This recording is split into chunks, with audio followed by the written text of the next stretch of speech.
Le football a longtemps été considéré comme un club réservé aux garçons.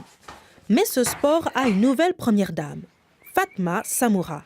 Elle est à la 2e position de la plus grande instance dirigeante du football. J'étais la première femme à rejoindre une organisation dominée par les hommes après 112 ans. J'espère juste que les gens se sont remis de mon annonce surprise en mai 2016 au Mexique. Le rendez-vous historique de Fatma Samoura a été en effet une surprise pour certains. Car son expérience était dans l'humanitaire et non dans le sport. Ce qui avait fait douter de sa capacité pour ce rôle.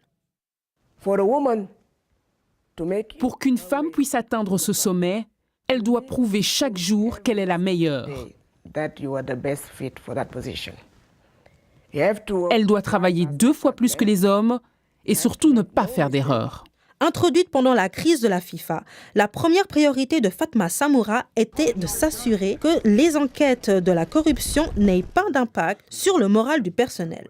Le mois dernier, elle a elle-même été dénoncée au comité d'éthique de la FIFA pour un conflit d'intérêts. Elle a été accusée de ne pas avoir déclaré un lien familial lié à l'attribution de la Coupe du Monde de 2026. Elle a été rapidement innocentée, mais pour Fatma Samoura, c'est un signe qu'elle n'a pas eu le soutien unanime de l'organisation. D'abord, il y a beaucoup de gens qui veulent mon poste. Il y a aussi les gens qui pensent qu'une femme, noire en plus, ne devrait pas diriger l'administration de la FIFA.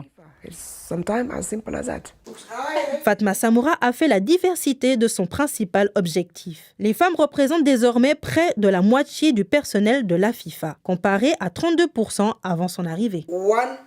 Le prochain objectif qui a un énorme potentiel de croissance, c'est le football féminin.